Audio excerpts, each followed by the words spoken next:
Lifestyle क्या modification होनी चाहिए। सबसे पहले जो इम्पोर्टेंट चीज़ है वो ये कि आप पानी का इंटेक ज़्यादा करें और मीट का इंटेक कम से कम कर दें। मीट ख़ास तौर पर ऑर्गन मीट मतलब कलेजी, गुर्दे, इनका इस्तेमाल कम से कम कर दें। इसके अलावा अल्कोहल का इस्तेमाल बिल्कुल ख़त्म कर दें।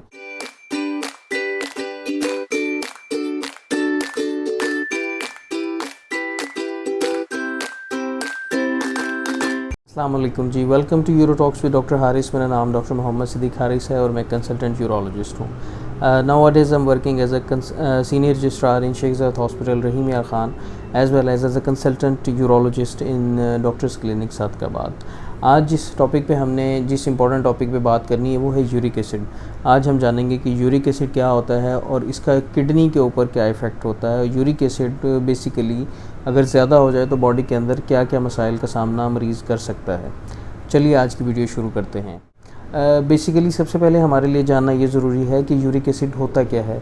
यूरिक एसिड बेसिकली एक वो एंड प्रोडक्ट है जो आप प्रोटीन इस्तेमाल करते हैं उनका जब ब्रेक डाउन होता है बॉडी के अंदर, तो जो एंड प्रोडक्ट बनती है प्यूरिन्स और प्रोटीन्स का, तो वो यूरिक एसिड की फॉर्म में बॉडी के अंदर जो है, बॉडी की अंदर से जो है वो एक्सक्रीट होता है। तो यूरिक एसिड की जो एक्सक्रीशन है बॉडी से 70% जो एक्सक्रीशन है इसकी वो किडनी के थ्रू है। तो आप जान लें कि 70% जो इसकी जो क्लियरेंस है जिस्म से बाहर निकलने की सलाहियत है वो गुर्दों से है। तो अगर गुर्दों का कोई भी मसला होगा तो इसकी जो कंसंट्रेशन है वो अफेक्ट हो सकती है। और 30% जो इसकी एक्सक्रीशन है वो उसके अंदर गट इन्वॉल्व होती है। यूरिक एसिड के ज़्यादा होने की क्या क्या वजूहात हो सकती हैं। सबसे पहले तो जो ज़्यादा इम्पॉर्टेंट वजह है वो ये कि अगर आप जो एक्सोजेनेसिस का इंटेक था वो ज़्यादा कर लें।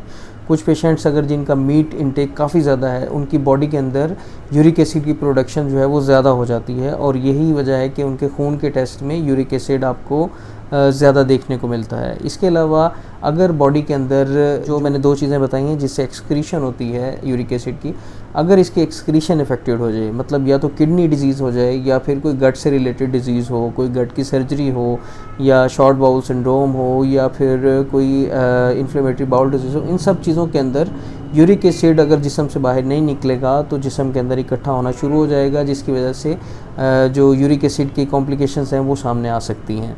इसके अलावा कुछ वजूहात ये होती हैं कि कुछ पेशेंट्स अल्कोहल का इस्तेमाल ज़्यादा करते हैं। इसके अलावा कुछ पेशेंट्स के अंदर मेडिसिन बेस्ड ये ज़्यादा हो सकता है, मतलब थायज़ाइड डायूरेटिक्स हैं, फ्यूरासिमाइड है जिसे लैसिक्स बोलते हैं। इन सब चीज़ों के अंदर भी यूरिक एसिड का लेवल ज़्यादा होने का चांस रहता है। और एक ऐसी कॉज है जिसको हम इडियोपैथिक बोलते हैं। इडियोपैथिक के अंदर ये होता है कि आपको कोई भी वजह नहीं मिलती लेकिन आपका यूरिक एसिड फिर भी बॉडी के अंदर ज़्यादा पाया जाता है। जैसे मैंने भी बताया है कि इसकी जो कॉजेज़ हैं वो दो तरह की होती हैं, जब इसकी इंटेक ज़्यादा हो जाती है या फिर इसकी जो एक्सक्रीशन है वो कम हो जाती है।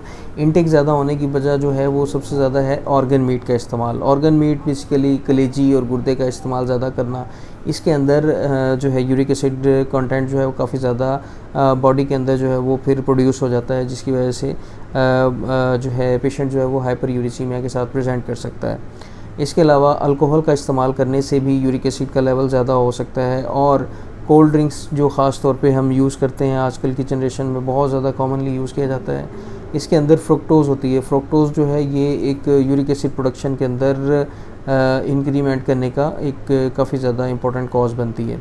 इसके अलावा कुछ पेशेंट ऐसे होते हैं जिनके अंदर इडियोपैथिक होती है, मतलब हमें कोई भी वजह नहीं मिलती और उनका यूरिक एसिड जो है वो कॉन्स्टेंटली ज़्यादा पाया जाता है। कुछ ड्रग्स होती हैं, ड्रग्स के अंदर ऐसी पेशाब आवर दवाइयाँ जो पेशेंट इस्तेमाल करते हैं जिसको लैसिक्स या थायज़ाइड डायूरेटिक्स बोलते हैं, उनके इस्तेमाल से भी यूरिक एसिड जो है वो बॉडी के अंदर ज़्यादा हो सकता है। इसके अलावा हाइपोथायराइडिज़म एक बीमारी होती है, उसमें भी जो है यूरिक एसिड का लेवल बॉडी के अंदर ज़्यादा हो सकता है। अब हम जान लेते हैं कि किडनी डिजीज़ के साथ इसका क्या रिलेशन है। जो गुर्दों के दायमी अमराज के शिकार मरीज़ हैं जिसे क्रोनिक किडनी डिजीज़ बोलते हैं, उनके अंदर हाइपर यूरिसीमिया पाया जाता है। ये बेसिकली एक वाइस वर्सा फिनोमेना है। कुछ पेशेंट्स के अंदर यूरिक एसिड ज़्यादा होने की वजह से किडनी फेल हो सकते हैं, किडनी ख़राब हो सकते हैं, और बाकी पेशेंट्स के अंदर गुर्दों की ख़राबी की वजह से यूरिक एसिड की जो बॉडी के अंदर मिकदार है वो ज़्यादा हो सकती है। अब हम जान लेते हैं कि यूरिक एसिड की वजह से बॉडी के अंदर क्या क्या कॉम्प्लिकेशंस हो सकती हैं। सबसे ज़्यादा जो कॉमन इसकी कॉम्प्लिकेशन है वो ये कि गाउट करा सकता है, जिसे गंठिया का दर्द बोलते हैं।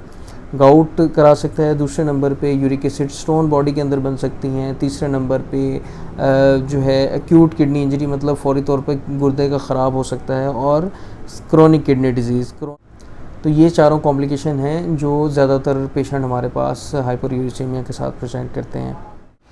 इसके अलावा कुछ डिजीज़ के अंदर जो है वो इसका एसोसिएशन होता है, मतलब हाइपरटेंशन। एसोसिएशन का मतलब ये है कि पेशेंट किसी और चीज़ का होता है लेकिन उसके अंदर हाइपरयूरिसीमिया भी पाया जाता है। दोनों चीज़ें आपस में इंटरलिंक होती हैं।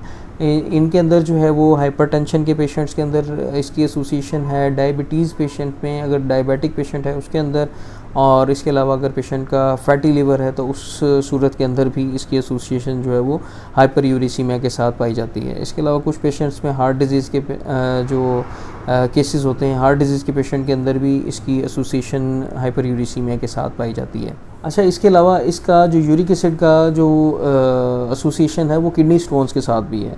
ऑलमोस्ट जो 20% ऑफ द पेशेंट हैं गाउट के, वो ऑलमोस्ट यूरिक एसिड स्टोन पैदा करते हैं, और 50% जो पेशेंट होते हैं हमारे पास यूरिक एसिड स्टोन के साथ, उनको 50% को गाउट की सिम्टम्स भी आना शुरू हो जाती हैं। इसके अलावा जो पेशेंट है हमारे पास वो गाउट के साथ भी प्रेजेंट कर सकते हैं। गाउट जो है वो बेसिकली एक्यूट इन्फ्लेमेशन होती है जो ज़्यादातर सिर्फ एक जोड़ को इन्वॉल्व करती है, और वो ज़्यादातर पाँव के जोड़ होते हैं। जो अंगूठा है वो ज़्यादातर पाँव का इन्वॉल्व हो जाता है। इसके अंदर काफ़ी ज़्यादा पेशेंट का जो अंगूठा है वो सोजिश में होता है, सूजा हुआ होता है, और उसमें बड़ा ज़्यादा पेन होता है, इतना कि पेशेंट जो है वो अपने रोज़मर्रा के काम नहीं कर सकता। ऐसे के अंदर पेशेंट को अच्छा पेन किलर देने की ज़रूरत पड़ती है, और साथ में यूरिक एसिड की मेडिसिन भी देनी पड़ती है। हम जान लेते हैं कि यूरिक एसिड अगर आपका ज़्यादा हो गया, आप हाइपरयूरिसीमिया आपको 1 से 2 लैब के अंदर आ गया है, तो इसमें आपने क्या करना है। सबसे पहले तो आपने परेशान नहीं होना, क्योंकि ये एक ऐसी बीमारी है जो अगर आप मेडिसिन से अच्छे तरीके से इसको कंट्रोल कर सकते हैं, और इसके अलावा आप डाइटरी अगर अपना कंट्रोल बेहतर करें तो उस सूरत के अंदर भी इसका लेवल जो है बड़े अच्छे तरीके से कंट्रोल कर सकते हैं।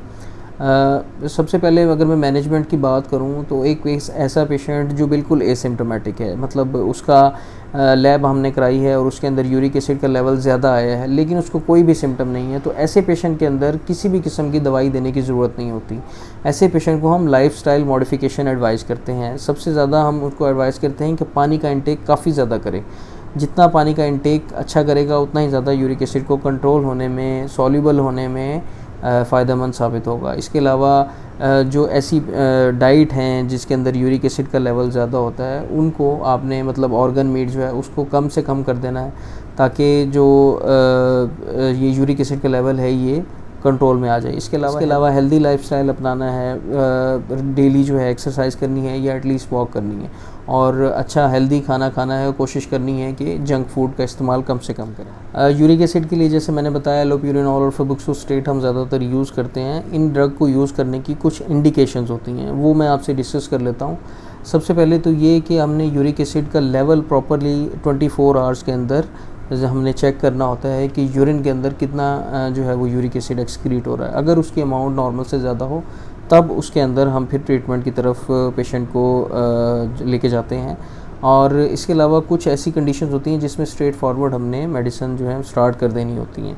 सबसे पहले सिम्प्टोमेटिक पेशेंट, दूसरे नंबर पे अगर पेशेंट गाउट के साथ प्रेजेंट करे उसमें भी हमने एलोप्यूरिनॉल स्टार्ट कर देनी होती है। यूरिक एसिड स्टोन के साथ अगर पेशेंट हमारे पास प्रेजेंट करे तो उस सूरत में भी हमने जो है पेशेंट को एलोप्यूरिनॉल जो है वो स्टार्ट कर देनी होती है।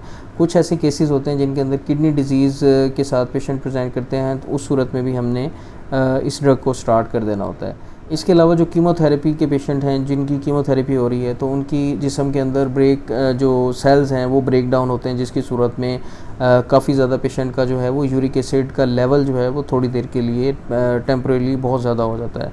तो उस सूरत के अंदर भी कीमोथेरेपी के अंदर भी जो नेफ्रोलॉजिस्ट हैं, फिजिशियन हैं, वो एलोप्यूरिनॉल जो है उनको पेशेंट्स को एडवाइस करते हैं। अमूमी तौर पे ये सारी कंडीशन है जिनके अंदर एक्टिवली हम यूरिक एसिड के लेवल को ट्रीट करते हैं। तो डाइट मॉडिफिकेशन क्या होनी चाहिए, मैं एक दफ़ा फिर से रिवाइज़ कर देता हूँ। और जो दालें हैं, लेग्यूम्स हैं, बीन्स हैं, इन चीज़ों का भी इस्तेमाल मॉडरेट अमाउंट में रखें तो इंशाल्लाह आपका यूरिक एसिड का लेवल नॉर्मल लिमिट्स में आ जाएगा। तो ये आज की वीडियो थी, आई होप आपको पसंद आई होगी। इसी तरह हेल्थ से रिलेटेड कंटेंट देखने के लिए मेरे चैनल को लाजमी लाइक करें, सब्सक्राइब करें। अपना बहुत ख्याल रखें, दुआओं में याद रखें। अल्लाह हाफ़िज़।